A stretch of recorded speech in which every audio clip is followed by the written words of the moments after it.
Well, my name is Ben Alaiya, media officer at the Super Eagles of Nigeria. I also work for Sports Day International daily newspaper in Nigeria as the CEO and editor-in-chief. And my role in the team is to majorly to coordinate the media and ensure that there is an interface between the team, officials, players, and the media.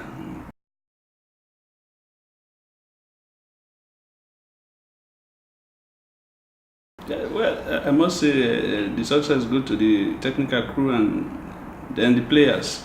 For us, we were appendages, so to speak, but it was also very hectic because you have had to deal with the global media at a point. The moment we crossed to the quarterfinals, it became very hectic dealing with the media, having to take calls from across the world, having to organize interviews with some of the biggest players that Africa has produced, the likes of Mikel, Vincent Inyama, Joseph Yubo, and going to press conferences with them. It was an experience that I would like to repeat if there's a reincarnation. It was fantastic for me. And that was the role we played during the AFCON tournament. Well, there is nothing good that comes easy. It was difficult, it was tough, but you have to put your mind to it. You have to push yourself at some point. At some point, the players think you are pushing them too hard. They don't want to talk, they want to relax, and so you go wake somebody up and say you should come and talk. If that's what it takes to get the job done, that was what we did. And I'm sure the media in Nigeria and elsewhere was very happy at the end of the tournament.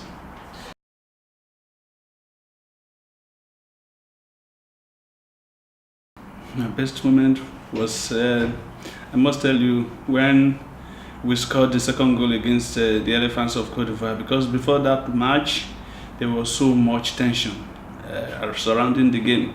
At a point, the media reported that Jean-Michel Obi was not going to play, and I was so tensed up. I had to go look for a reporter with Reuters, a French lady, and I said, please, can you give me a comprehensive overview of all the yellow, red, and red cards that have been issued? And the guy said, look, Ben, I'm coming to your hotel right away with details. And she came. And when she came, we saw that Mikel had only one yellow card. We had to start calling the special advisor to the CAF president, who was also a publisher, Emmanuel Maradas, to tell him, look, this is the information that we've got, and if anything contrary comes, we're going to protest. And at that moment, I had to also tell the coach that something is going wrong. Some people are trying to sabotage us so that Mikel will not play. So I had to do all that. And as at the time we were doing all this, the CAF, a disciplinary committee was meeting to decide whether Mikel had 2 yellow or 1. And at the end of the day, we got the cheering news that this was the evening before the game that he was going to play, and we were excited, and because we knew he was key to that game, because he was going to battle Yaya Toure in the midfield to see who is better of the two. And I think Mikel came out tops, and we won that game. For me, that was a high point. The moment we won that game, I knew the cup was going to Nigeria.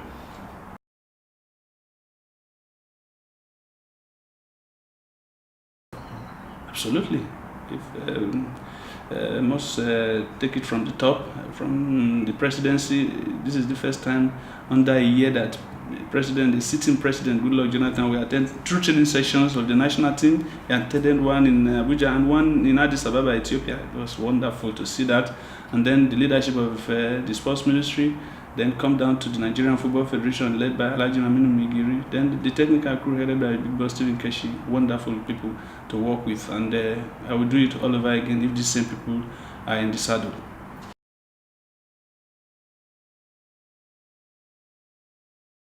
African football is growing fast, very, very fast. Even countries like Rwanda, Malawi, it's difficult to beat them these days. Before, when we have a game with the likes of Rwanda and Malawi, we go to sleep.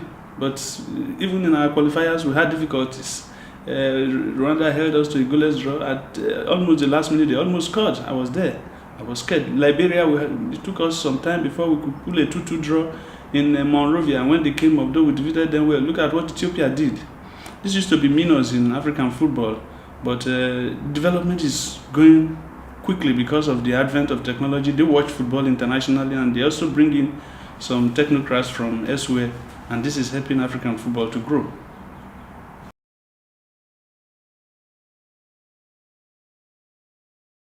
I will always tell them, be steadfast,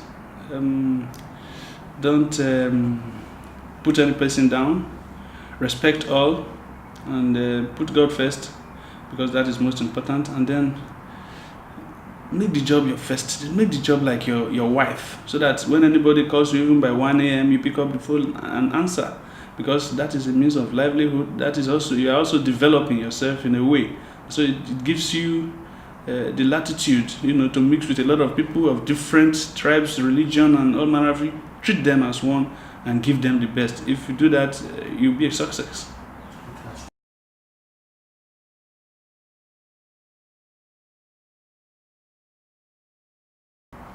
Well, as a media person, I've been writing stories right from '92 till now. I've been writing stories to support Nigerian football.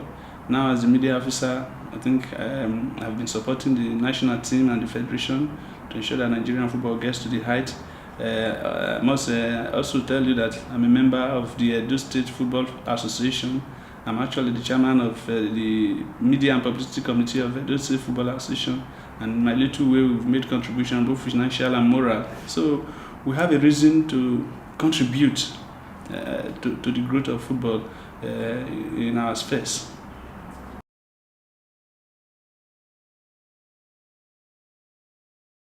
Five years? Yes. I see myself still in journalism because number one is my first love. I went to school to read English at the University of Lagos. I have a postgraduate in mass communication, and so I'm well cut out for it. From day one, I wanted to be a journalist, and I want to remain a journalist. And already some people say I've gotten to the zenith, but maybe I should start grooming the younger ones. That's why there was a boy, they call him Philip. He walked into my office one day and said, "Sir, I want to be a reporter." I said, "Who are you?"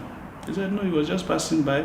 He's gotten a degree, and he doesn't have anything. He doesn't know anybody, but something just tells him to walk in." And I said, "Okay, that's something that I tell you. Maybe that's the Holy Spirit. Just go down there, take a seat, and write a story. Let's see." And today he's been with us for 4 years, and he's a fantastic reporter. Those are the type of things I think I should start doing, grooming people who can, they say there is no success without successors. That's what I want to start doing.